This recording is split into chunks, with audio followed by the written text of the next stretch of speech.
Assalamualaikum warahmatullahi wabarakatuh. Halo teman-teman, perkenalkan nama saya Siti Nurbaiti dari kelas PGSD 21B dengan NIM 2105111922. Pada video kali ini saya akan menjelaskan tentang apa itu pesawat sederhana, kemudian jenis-jenis pesawat sederhana, dan yang terakhir contoh dari jenis pesawat sederhana tersebut.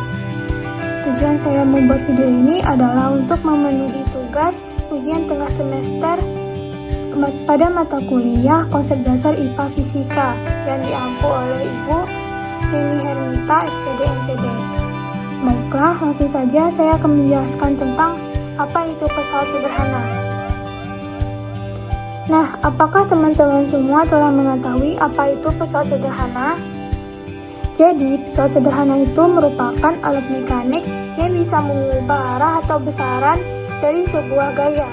Alat-alat bantu sederhana ini bisa membantu melakukan aktivitas manusia dan biasanya disebut dengan pesawat sederhana. Jadi, dapat disimpulkan bahwa pesawat sederhana adalah alat yang digunakan untuk mempermudah melakukan usaha ataupun pekerjaan. Jadi, berdasarkan prinsipnya tersebut, pesawat sederhana dikelompokkan menjadi 4 jenis. Yang pertama ada pengungkit, yang kedua ada bidang miring, yang ketiga ada katrol, dan yang terakhir ada roda berporos. Yang pertama tadi ada pengungkit. Pengungkit atau yang disebut dengan tuas. Tuas atau pengungkit merupakan salah satu pesawat sederhana yang digunakan untuk mengubah efek atau hasil dari suatu gaya. Pengungkit juga merupakan salah satu alat pesawat sederhana yang dapat digunakan untuk mengungkit, mencabut, ataupun mengangkat sebuah benda. Pengungkit sendiri terdiri dari 3 bagian, yaitu yang pertama ada titik tumpu, yang kedua titik beban, dan yang terakhir ada titik kuasa. Yang pertama tadi ada titik tumpu, disebut juga dengan titik fulcrum. Titik tumpu ini yaitu titik tempat batang yang ditumpu atau diputar. Yang kedua titik beban, yaitu tempat di mana bekerjanya sebuah beban. Yang ketiga ada titik kuasa, yaitu tempat bekerjanya sebuah gaya. Kemudian berdasarkan letak titik tumpu, kuasa ataupun bebannya yang diungkit, maka tuas atau pengungkit dapat dikelompokkan atau dibedakan menjadi 3 macam. Yang pertama yaitu pengungkit golongan pertama. Pengungkit golongan pertama adalah pengungkit yang titik tumpunya terletak di antara beban dan titik kuasa. Contoh peralatan yang termasuk kepada pengungkit golongan pertama ini seperti gunting dan juga pemotong kuku. Nah, di sini saya telah memiliki sebuah pemotong kuku atau disebut juga dengan gunting kuku. Gunting kuku ini juga memiliki beban, titik kuasa, dan juga titik tumpu, di mana titik bebannya terletak di bagian sini, kemudian titik kuasanya di pertengahan ini, dan yang terakhir titik tumpu berada di bagian pangkal gunting kuku tersebut. Kemudian yang kedua yaitu pengungkit golongan kedua. Pengungkit golongan kedua ini merupakan pengungkit yang bebannya berada di antara titik kuasa dan titik tumpu.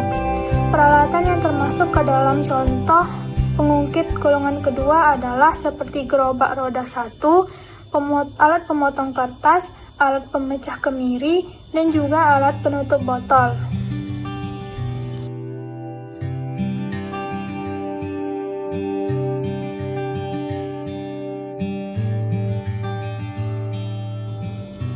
Yang terakhir adalah pengungkit golongan ketiga.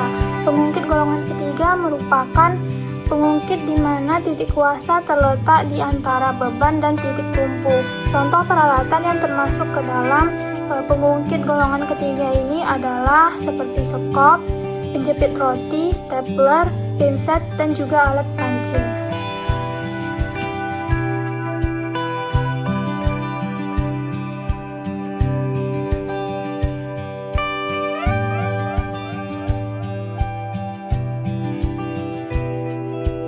Jenis pesawat sederhana yang kedua ada katrol.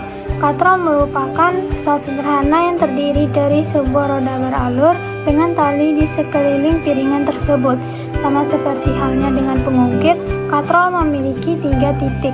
Yang pertama titik beban, yang kedua titik tumpu, dan yang terakhir titik kuasa. Bedanya pada katrol, benda yang berada di atas titik tumpu bukan benda kaku seperti papan pada pengungkit, melainkan sebuah tali. Pada katrol sendiri terdapat 3 macam katrol. Yang pertama, katrol tetap. Katrol tetap merupakan katrol yang posisinya tidak berubah ketika digunakan. Contohnya seperti katrol pada sumur timba dan juga pada tiang bendera. Yang kedua, katrol bebas. Katrol bebas merupakan katrol yang posisinya dapat berubah ketika digunakan. Contohnya pada katrol pengangkat peti kemas. Yang ketiga yaitu katrol majemuk. Katrol majemuk merupakan kombinasi dari kedua jenis katrol, yaitu katrol tetap dan juga katrol bebas. Jenis pesawat sederhana yang ketiga yaitu bidang miring. Bidang miring merupakan bidang datar yang diletakkan secara miring atau membentuk sudut tertentu, sehingga dapat memperkecil gaya kuasa.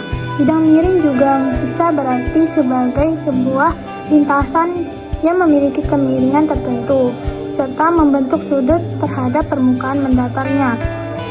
Pada bidang miring ini terdapat kelebihan dan juga kekurangan. Yang pertama, kelebihan dari bidang miring adalah bidang miring dapat digunakan untuk memperkecil gaya yang digunakan untuk memindahkan benda di tempat yang berbeda ketinggiannya. Yang kedua, kekurangan dari bidang miring. Kekurangan jenis pesawat ini adalah jarak yang ditempuh menjadi lebih panjang. Salah satu penerapan bidang miring adalah jalan di dataran tinggi yang dibuat berkelok-kelok. Hal ini dilakukan dengan alasan agar membuat lintasan menjadi landai dan tidak terlalu curam agar penggunaan gaya tidaklah terlalu besar. Contoh sederhana lainnya adalah memotong sayuran dengan menggunakan pisau. Jenis pesawat sederhana yang terakhir adalah roda berporos. Roda berporos merupakan pesawat sederhana yang paling sering kita temui. Konsep roda dan juga poros sedikit berbeda dari 3 jenis pesawat sederhana yang lainnya, yang menggunakan titik tumpu, titik beban, dan titik kuasa. Roda dan poros menggunakan konsep menggabungkan 2 silinder yang berbeda dan bergabung di pusatnya. Pusat inilah yang disebut dengan poros. Roda dan poros bekerja dengan cara mengubah besar dan arah gaya yang digunakan untuk memutar benda. Contoh peralatannya seperti obeng dan sekrup, keran air yang berputar, pegangan pintu yang bulat, dan juga setir kendaraan. Baiklah, sekian dari materi yang dapat saya sampaikan. Mohon maaf apabila ada kesalahan, saya akhiri. Wassalamualaikum warahmatullahi wabarakatuh.